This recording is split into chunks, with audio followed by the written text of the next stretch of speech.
Hello, everyone. No Consequence here with episode 1 of my remastered original Dungeons & Dragons Adventure Module playthrough series.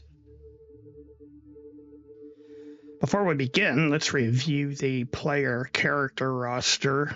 There are seven player characters being run by 5 different players. And one thing I should have mentioned last time, I did not know any of these people before the campaign began. I recruited them on Roll20 by advertising for the campaign on the website. Many people applied, and I went through an interview process, and these were the players that I settled on. As I mentioned last time, this campaign is set in the world of Greyhawk. Specifically, I had the characters begin in the village of Vala Real, located in the far south of the Archclerisy of Valuna.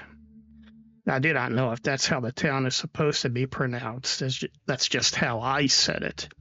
Saying Vala Real, for example, just didn't sound right to me. At any rate, the village itself I based on this product, the village of Rashtan. It is a free download available at the Dragon's Foot website. Also shown here are zoomed out overhead views of the village as seen in my Roll20 game.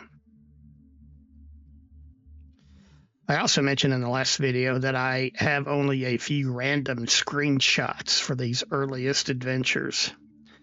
At the time, I had not yet fully conceived the idea of documenting the campaign through regular screenshots. Thus, I took only occasional screenshots, sometimes at seemingly random points in the game. However, I will show the few screenshots that I do have and try to explain what was going on in the campaign.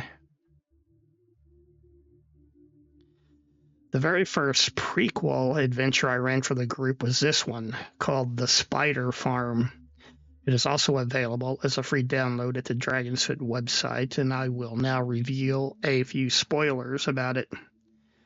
The premise is that there is an unusual farm in which giant spiders are kept as livestock, and their webbing is harvested for the silk trade. However, the farm has been occupied by a raiding band of goblins, and it's up to the characters to defeat them and rescue the owner and his farm workers. This screenshot is from a random point in the adventure in which the characters have just cleared one of the farm buildings from the goblins occupying it. I do not now remember why I decided to take a screenshot at this time, or why I was highlighting Rory the Halfling in particular. You can also see that the party cleric, Duke Lionheart, received quite a bit of damage during this battle. The adventure culminates with the characters having to descend into the caverns where the giant spiders are actually kept. Of course, the spiders do not recognize friend from foe, and they will attack any characters they come across. And this screenshot shows Obrak the dwarf after he had just defeated one of the spiders. The trap door in this screenshot represents the location of the surface entrance into the caverns. It's not actually on the floor here. And this screenshot shows some of the characters at the conclusion of the adventure when one of the rescued farm workers is about to give them a wagon ride back to the village. It was at this point in the campaign that I lost my first player. Grom the Dwarf was being run by a person in the UK, and the time difference between there and the US turned out to be more than he could deal with. So, unfortunately, he dropped from the game. The next adventure I ran was called The Disappearance of Harold the Hedge Mage. It is another free download at the Dragon's Foot website, and I will now reveal spoilers regarding it. The premise for this adventure is that the barmaid at the inn told the characters that her adopted uncle, a retired magic user, lives in a cabin deep in the forest, but he is now overdue for his weekly visit to the village. So she asked the characters if they would go out to his cabin and check on him. Of course, they accepted the request. This screenshot was taken after the characters had already completed the adventure. They arrived at the magic user's cabin only to find it occupied by goblins and even a few hobgoblin leaders. The characters managed to defeat all the monsters, but there was no sign of Harold the magic user himself. This screenshot shows the characters about to take a captured goblin back to town. Upon questioning, he claimed to know nothing about any magic user. He said they were simply here looting the empty cabin when the characters arrived. Needless to say, the characters did not believe he was telling the truth. Searching the grounds, the characters had discovered goblin footprints leading both to the cabin and away from it again, which meant that some of the goblin raiders had already left by the time the characters arrived. The characters believed that Harold the magic user had been kidnapped by the goblins and probably taken back to their lair. So their plan was to briefly return to town, then come back here and follow the goblin footprints to wherever they led. Notice also that by now the characters have purchased a donkey, whom they named Chuck. The characters were also joined by an NPC from the village named Pillman. Pillman was a simple farmhand, but he had always dreamed of becoming an adventurer. And although they were reluctant at first, the characters finally decided to let Pillman join the party because Grom the dwarf had departed. Pillman turned out to be very brave and helpful while the characters were fighting the goblins here. This screenshot shows the point at which the characters had followed the goblin footprints to the entrance of what appeared to be an old abandoned mine.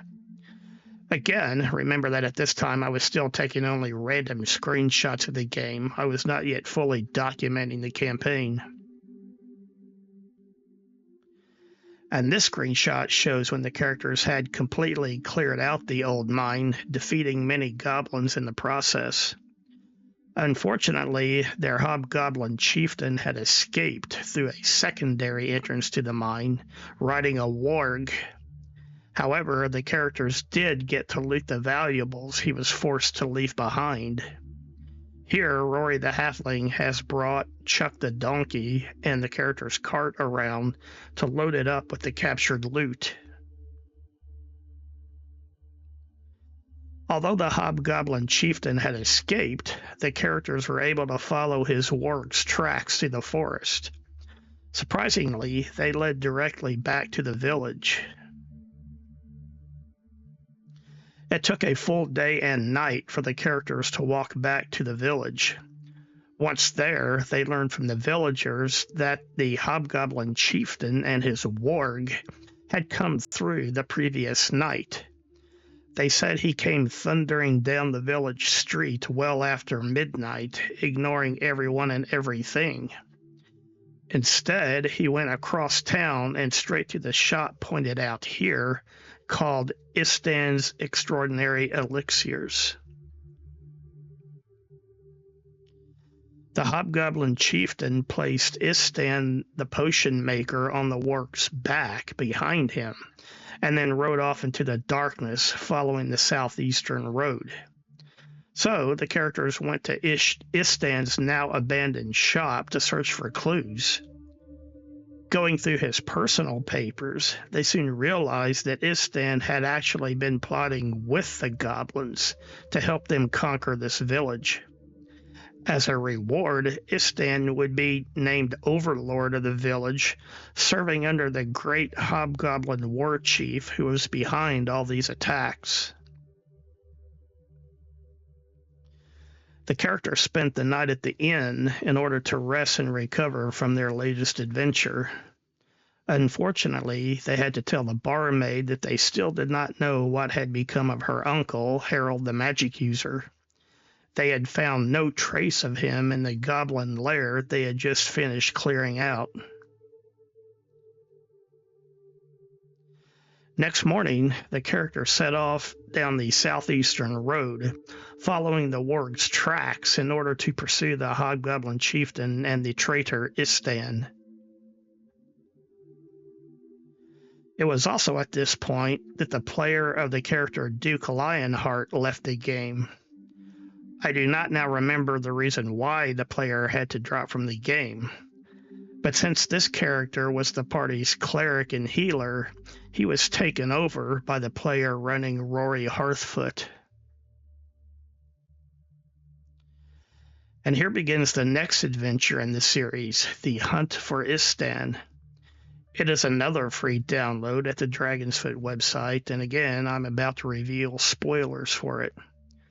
I have no screenshots for it, but the characters eventually arrived at another abandoned mine and fought many goblins and other minions while clearing it out. The characters eventually arrived at this conference room where the hobgoblin warlord and his lieutenants, along with the traitor Istan, were plotting their next moves. The monsters were all defeated, and Istan was captured alive, so he could be returned to the village to face justice. This screenshot shows the characters looting the hobgoblin warlord's hidden treasure room. This screenshot shows the characters leaving the abandoned mine and heading back to the village. And as you can see here, there are some new additions to the party. First, there is Felipe the guard dog, which the characters had purchased while they were at the village. This is the first screenshot I have in which he actually appears. Also present is Smithers the mule. I do not now remember how or where the characters obtained this mule. I do not remember if they purchased him at the village or if he was found here at the hobgoblin lair. And finally, there is Wilbur and Quan. They were both captives of the hobgoblins here and then rescued by the characters. Wilbur was a man-at-arms who was escorting a trade caravan which had been attacked by the goblins, while Quan was a wagon driver in the same caravan. They were both taken alive by the monsters and brought back here. And finally, the characters were not without losses of their own during this adventure. Both Rory the Halfling and Pillman the NPC were killed while fighting the hobgoblin bosses. Here you can see both of their bodies loaded into the character's cart for transport back to the village. Once the characters did return to the village, Istan was turned over to the sheriff and put in a jail cell. He would be held here until the circuit judge came through, after which he would stand trial for his alleged crimes. The characters also had to decide what to do about the deceased party members. They decided that they had by now accumulated enough money to pay to have Rory the Halfling resurrected. However, no one in the village was high enough level to do that. Instead, his body would have to be taken to the city of Devarnish in order to have that done. Now, there's no scale on this map, but the road distance from Vala Real to Devarnish is approximately 50 miles. The round trip would take longer than the characters wanted to spend away from adventuring, not to mention the time required in the city itself. So they very trustingly gave the money to Wilbur and Quan, along with orders to transport Rory's body to Devarnish and pay a temple there to have him resurrected. Unfortunately, the characters did not have enough money to have Pillman the NPC resurrected as well. So his body was turned over to the local temple, whose clergy buried him in the churchyard cemetery. Another surprise for the characters was when they returned to the inn, they found out that Harold the magic user was never truly missing at all. He had merely gone to the city of Varnish to do potion research, but hadn't bothered to tell anyone at the village. Upon returning, he traveled straight to the village to check in, and did not yet know that his cabin in the woods had been looted by goblins. Harold told the characters that, as a reward for clearing out the goblins, they could keep whatever valuables they had found in his house. And that actually ended up being, among other things, several healing potions, because now that Harold was retired, he was dabbling in learning how to make potions, and he had started with healing potions. So the characters did get some treasure from clearing out his house.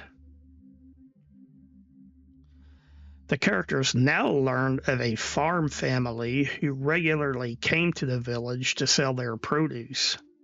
However, they too were now overdue for their weekly visit, and given the recent goblin raids, there was concern for their safety.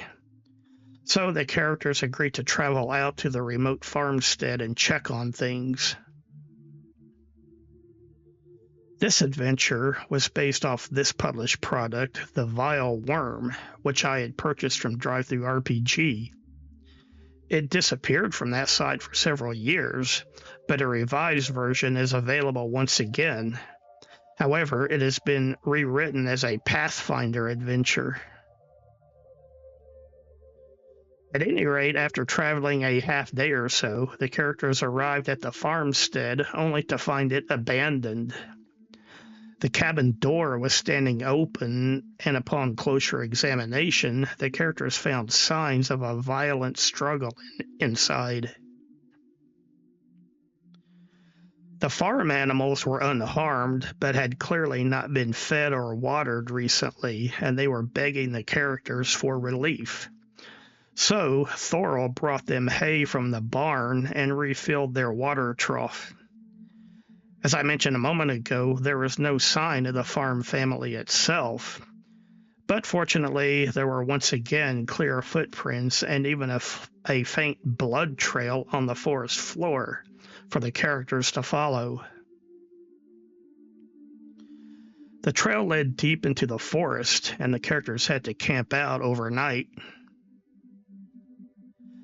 Next day, the characters encountered a wild-looking hermit dressed in animal pelts, who had with him a tame wolf and a giant lynx.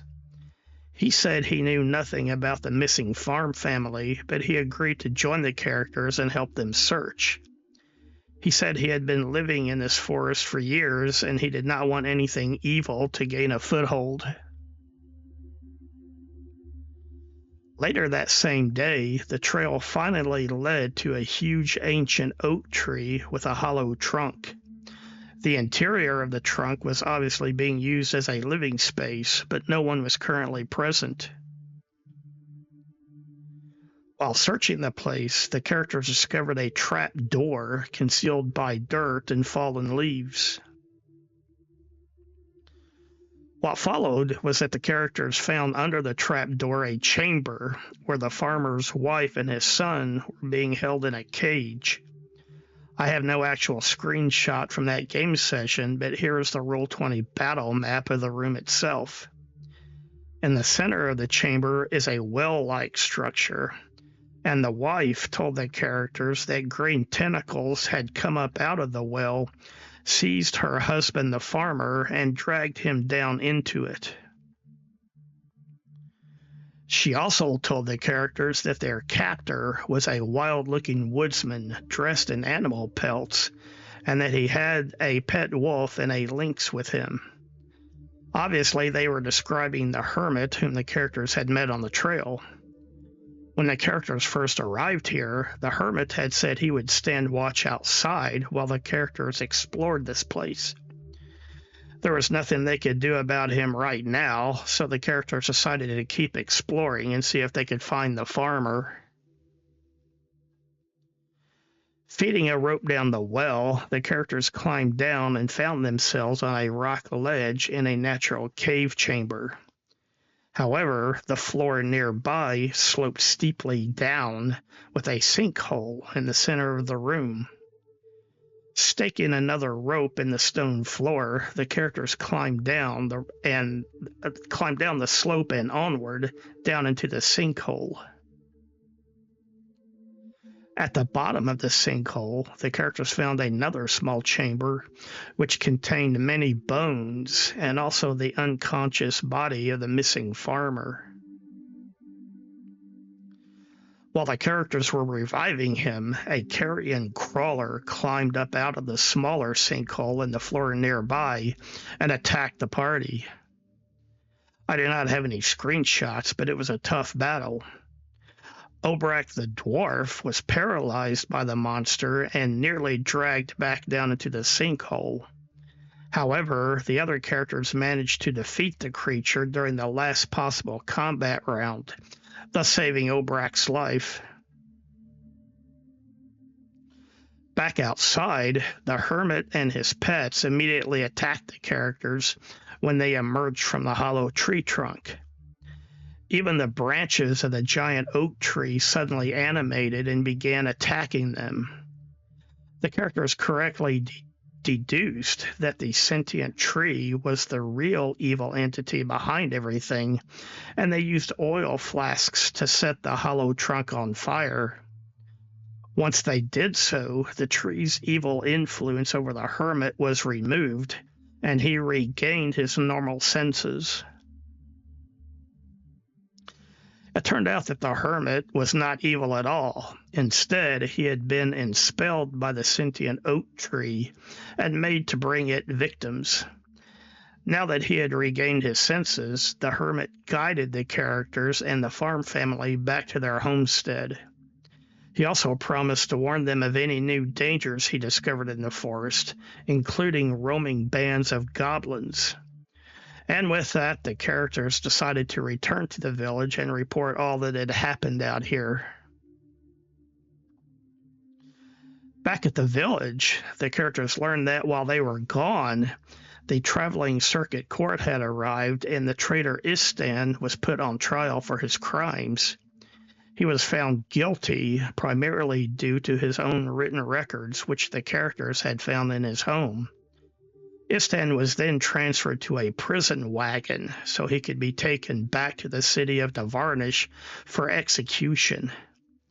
I have no screenshots of the trial itself, but the bottom screenshot shows the traveling circuit court and its members. And finally, it was also at this point that Varys the elf joined the party. Varys was a replacement character rolled up by Rory Hearthfoot's player. It was expected that Rory's trip to be resurrected would take a long time, leaving the adventuring party short-handed in the meantime. So Varys was brought into the game to fill the vacancy. All right, well, that's all I have for now. If you enjoyed the video, please hit the like button. If you can, please leave a comment. Let me know what you think. If you have not yet, please subscribe to the channel. If you know of a good place, please share the video. And anything you can do to help support the channel, I appreciate it. Thanks again. Bye for now.